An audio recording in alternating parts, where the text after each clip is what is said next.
नमस्कार। Toppers club IAS academy में सभी छात्र छात्राओं का स्वागत है। क्विज की श्रृंखला को आगे बढ़ाते हुए आज हम इतिहास के 10 प्रश्नों को हल करेंगे जो कि एग्जाम की दृष्टि से अत्यंत महत्वपूर्ण है। ठीक है, वीडियो को लाइक कर लीजिएगा, अगर पसंद आए तो चैनल को सब्सक्राइब भी कर लीजिएगा। पहला प्रश्न बात करूं तो पहला प्रश्न क्या कह रहा है बच्चों कि सोमनाथ मंदिर के संबंध में निम्नलिखित कथनों पर विचार कीजिए। इस मंदिर का निर्माण 7वीं सदी में पल्लवी के मैत्रक राजाओं ने करवाया था। सही बात है। इस मंदिर का निर्माण जो 7वीं सदी में मैत्रक राजाओं ने करवाया था, महमूद के आक्रमण के बाद चालुक्य शासक भीम ने भी इसका पुनर्निर्माण करवाया। यानी दोनों कथन तो सत्य लग रहा है। पूछा क्या है? हाँ, सही पूछा है। ध्यान रखना, इसके दोनों जो कथन है बच्चों वो क्या है आपका, इसके दोनों जो कथन है वो सही है, सत्य है। ठीक है, अतः इसका जो आंसर हो जाएगा वो हो जाएगा सी। सोमनाथ का जो मंदिर है वो कहां पर है बच्चों? गुजरात में है। और महमूद गजनवी ने इसको लूटा भी था। किसने? महमूद गजनवी ने इसको लूटा था। ठीक है, अब इसमें और क्या क्या डिटेल पूछा जा सकता है हम एक सरसरी तौर पे हम देख लेते हैं। सर्वप्रथम इस मंदिर, अगर इस मंदिर के बारे में कहा जाए तो ईसा के पूर्व में भी यह अस्तित्व में था। जिस जगह पर द्वितीय बार मंदिर का पुनर्निर्माण 7वीं सदी में हुआ और यह किया था पल्लवी के मैत्रक राजाओं ने किया था। 8वीं सदी में सिंध का एक अरबी गवर्नर था जुनायद, उसने इसे नष्ट करने के लिए अपनी सेना भेजी थी। गुर्जर प्रत्यार्थ जो राजा नागभट्ट थे, 815 ईस्वी में उन्होंने इस मंदिर का पुनर्निर्माण करवाया। साथ ही राजा भीम और मालवा के राजा भोज ने भी इसके पुनर्निर्माण में अपनी भूमिका अदा की है। 1297 में जब दिल्ली सल्तनत ने गुजरात पर कब्जा किया तो उसे 5वीं बार गिराया गया।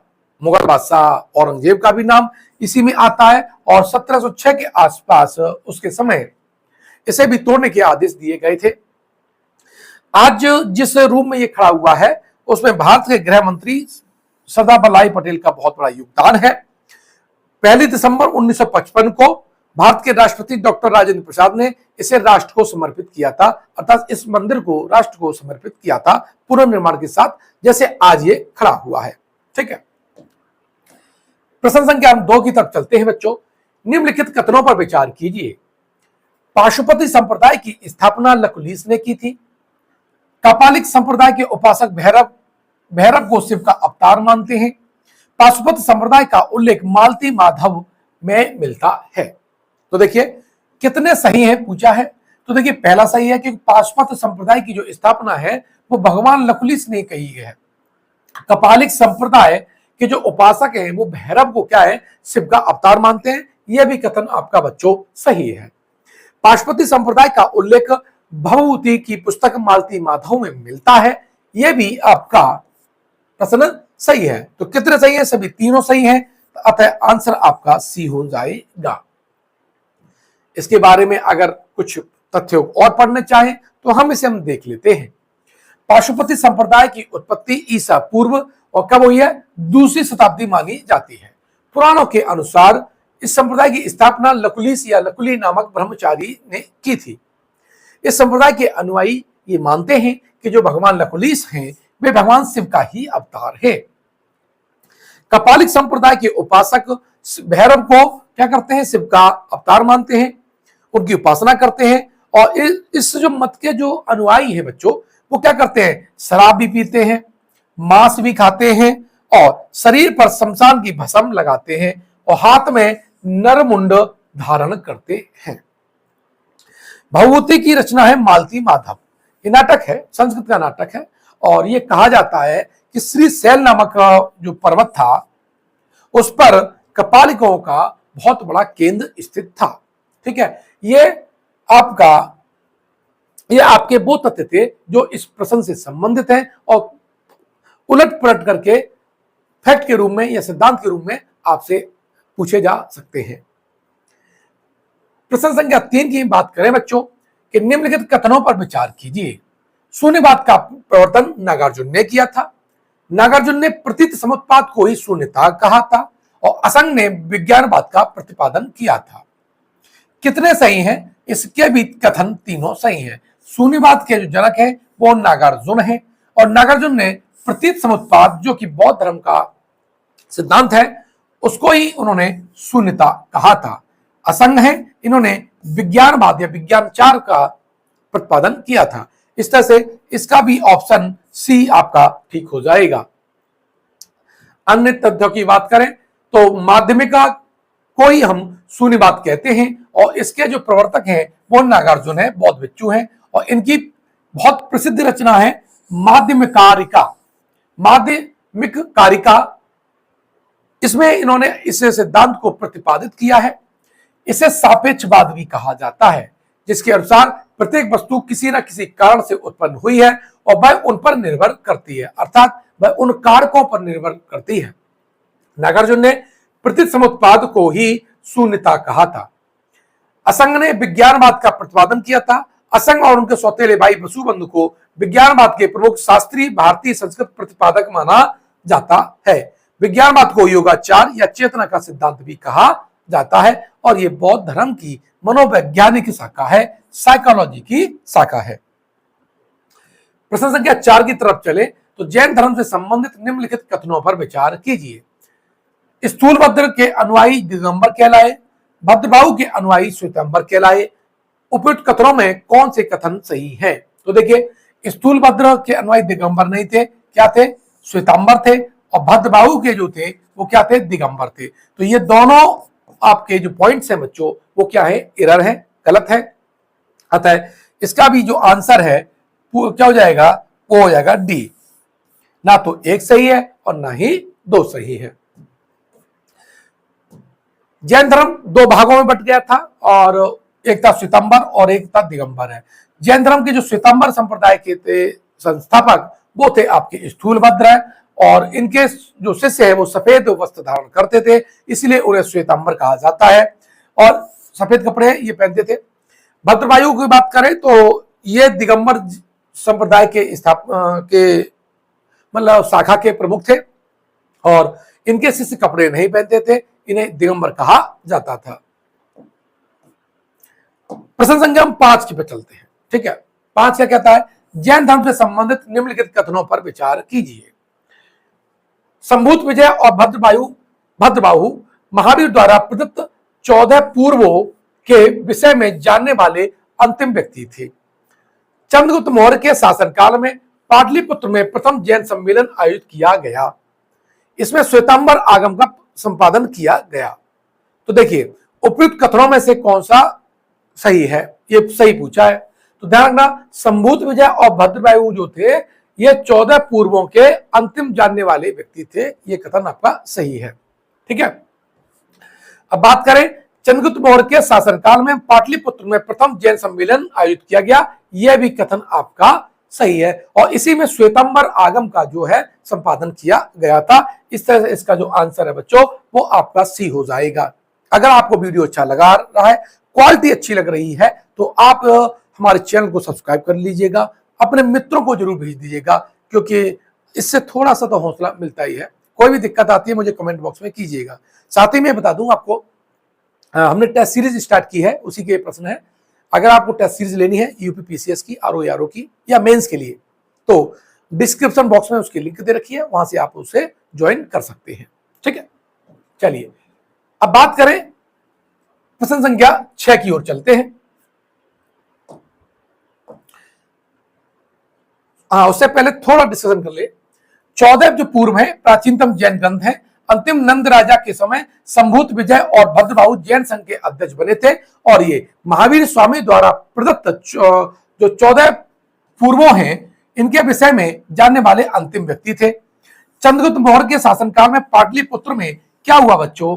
प्रथम जैन संगीति का आयोजन किया गया था। इसमें श्वेतांबर आगम का संपादन किया गया था। चूंकि प्राचीन जैन जो शास्त्र है वो नष्ट हो गए थे, इसलिए उनका संकलन किया गया था। प्रश्न संख्या 6 पे चले। महाजनपद युग में 16 जनपदों के नाम बौद्ध साहित्य में मिलते हैं। निम्नलिखित में से किन जनपदों का नाम पाणिनि की अष्टाध्यायी में भी उल्लेखित है? देखिए, बहुत इंपॉर्टेंट है।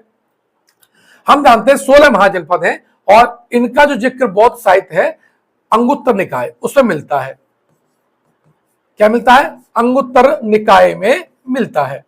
दूसरा जैन ग्रंथ भी है एक, और जैन ग्रंथ है भगवती सूत्र। कौन सा? भगवती सूत्र है। ठीक है, इनमें 16 महाजनपदों की सूची हमें प्राप्त होती है। मगध, अस्मक, कम्बोज। लेकिन ये पूछ रहा है पारणी की अष्टाध्यायी में किन तीन का उल्लेख है? तो देखिए मगध, अस्मक और कम्बोज, इन तीनों का उल्लेख पारणी की पुस्तक अष्टाध्यायी में भी है, यानी चेदी का उसमें उल्लेख नहीं है। तो आंसर क्या हो जाएगा? ए हो जाएगा।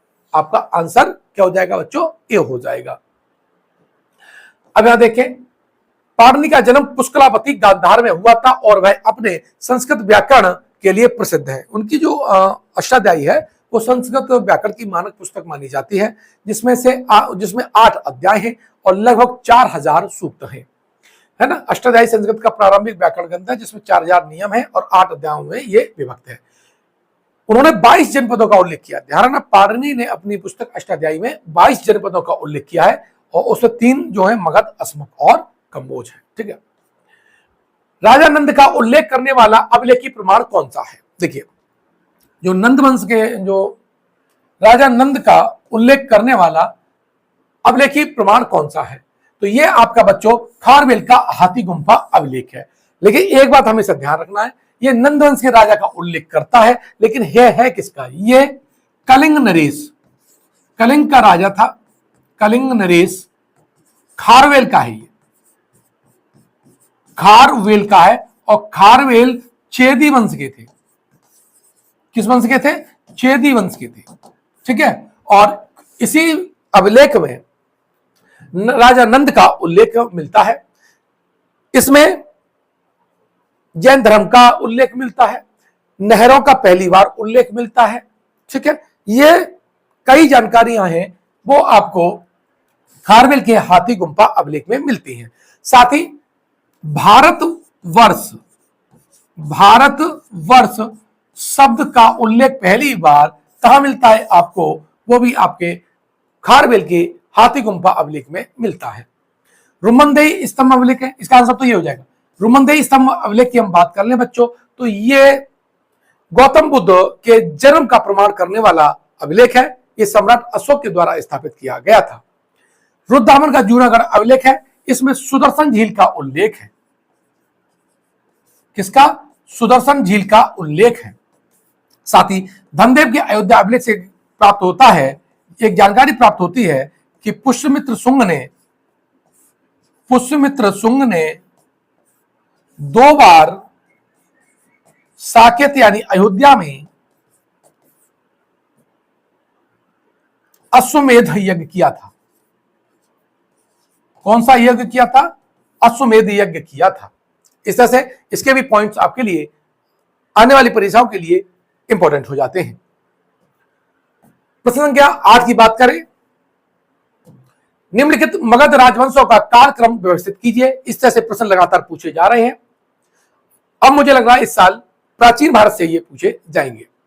नंदवंश, सुंगवंश, मौर्यवंश और हर्यक वंश। तो सबसे पहले आपका आता है हर्यक वंश। ठीक है, हर्यक वंश के बाद आया आपका नंदवंश, तो 4 हो गया, फिर 1 हो गया ये वाला नंदवंश। और नंदवंश के बाद में जो आया मौर्यवंश, मौर्यवंश का उल्लेख है तीसरे में, और फिर है आपका सुंगवंश दूसरे नंबर पर, सुंगवंश। ठीक है, 4 1 3 2 कहां पर है? 4 1 3 2, ये बी ऑप्शन आपका क्या है बच्चों? सही है। इस तरह से लिख लिया करो, है ना। प्रश्न संख्या 9, वर्तमान उत्तर प्रदेश में भारत के प्राचीनतम 16 महाजनपद में से कुल कितने महाजनपद स्थित है? कई बार रिपीट हो चुका है ये प्रश्न है। हम जानते हैं कि हमारे महाजनपद की संख्या कितनी थी? 16 थी। और इसमें ये पूछ रहा है कि यूपी में कितने थे? तो यूपी में बच्चों थे 8। इसका राइट आंसर है सी। अगर पूछे गंगा घाटी में कितनी थी? गंगा घाटी में आपके 10 थे। टोटल कितने थे? टोटल आपके 16 थे। ठीक है, प्रश्न संख्या 10, प्राचीन नगर जो महाभारत और महाभाष्य दोनों में उल्लेखित है। माध्यमिका, नागरिक, कारकोट, विराटनगर यानी बैराट और रैद। इसका राइट आंसर है बच्चों ए। महाभारत और महाभाष्य में माध्यमिका नगरी का उल्लेख 2 बार किया गया है। ठीक है, मैंने टेस्ट सीरीज और क्लास यानी फास्ट ट्रैक क्लास भी स्टार्ट कर दी है। अगर आपको ये क्लास चाहिए तो डिस्क्रिप्शन बॉक्स में उसका लिंक दे रखा है, वहां से आप ले सकते हैं। अगर कोई भी दिक्कत होती है तो आप मुझे कमेंट बॉक्स में लिख के दे सकते हैं। और इसकी जो पीडीएफ है वो आपको हमारे टेलीग्राम चैनल पर मिल जाएगी, वहां मैं टेस्ट भी लेता हूं। तो अगर आपको वीडियो अच्छा लगा है तो अपने मित्रों तक शेयर कीजिएगा, चैनल को सब्सक्राइब कर लीजिएगा और इसी तरह से आप अपनी तैयारी को नया आयाम देते रहिएगा। इन प्रश्न के माध्यम से अपनी तैयारी का मूल्यांकन करते रहिएगा। मिलते हैं नेक्स्ट वीडियो में। बहुत बहुत धन्यवाद।